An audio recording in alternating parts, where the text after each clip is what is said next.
Today, we'll talk about concepts for making the law of attraction work. I have previously covered some of the reasons why the law of attraction often doesn't work. But one has to realize that it's basically your spiritual vibration that attracts things to you. Because actually, the law of attraction always does work. But the problem is most of us are not putting off a positive spiritual vibration like we would like to. Now, if you go around Christians, they have the law of attraction too, but they call it prayer. And when it doesn't work, they say, oh, you don't have enough faith. Okay? And it's kind of irritating when there's someone who's got the vibration to be very successful financially to tell you, oh, you need to have faith, you need to tithe, that's why I'm successful. Not really. Yeah, it's the faith thing in a way, because what they're talking about is a high spiritual vibration that expects something that you know that you're going to get. We all have faith in some areas, right? There's certain things I can do that some of my friends have a very hard time doing. Whereas there's things that I've tried to do that I have friends that can do quite easily, and I'm just like going, okay, what do I need to do? Well, what I need to do is get my vibration up to the level of what they have to attract what they're attracting. But what happens with most people is, as you're raised, you're basically put down a lot. And it's not like people mean to put you down, but it's society's way to keep people in their social place. There's always a social hierarchy. And it's subconscious, but it's basically goes back to tribal control. In other words, the strongest, fastest, best hunter was the top of the small tribal group. The female that could organize and keep relations smooth in the village had the highest social status too. Well, our brains are wired for this. And the thing is what happens is people will try to, when you're a kid, especially parents, to get you to do what they conceive of as being right. But the problem is they often negatively program the kids. You've been in the store and you've seen the mother with the kid that's been misbehaving, and they go, oh, you're bad.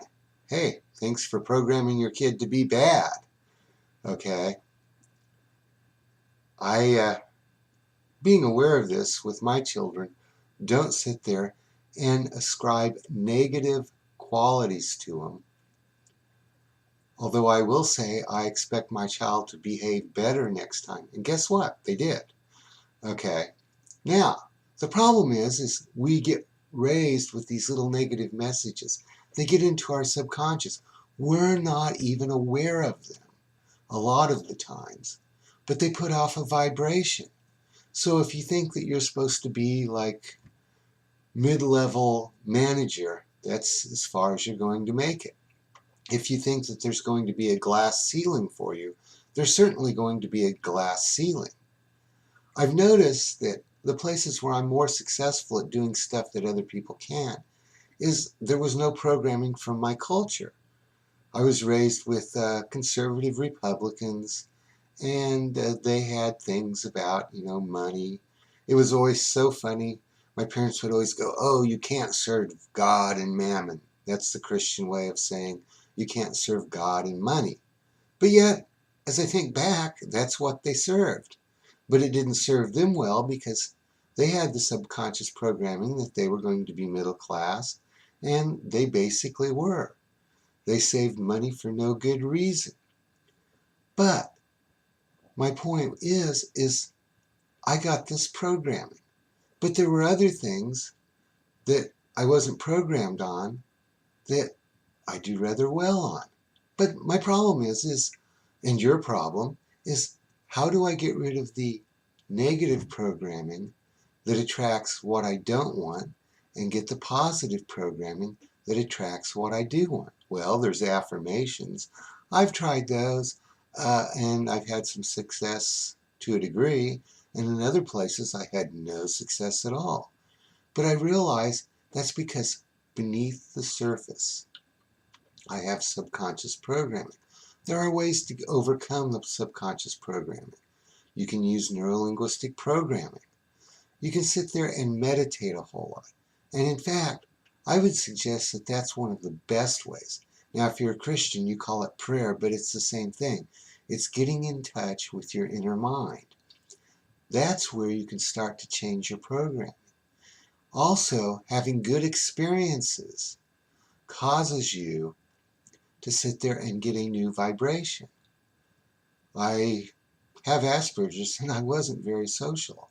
And I'm still not that social, but people can't tell it. And the reason why is when I went away to college, I started hanging around people sometimes that were very socially astute. I was lucky enough that I have a high IQ, and so there was something in me that attracted them to wanting to hang around me. Well, they thought I was smart, whatever that is. But I picked up some of the vibrations. Now, in the same way, if you want to be good at martial arts, what do you want to do?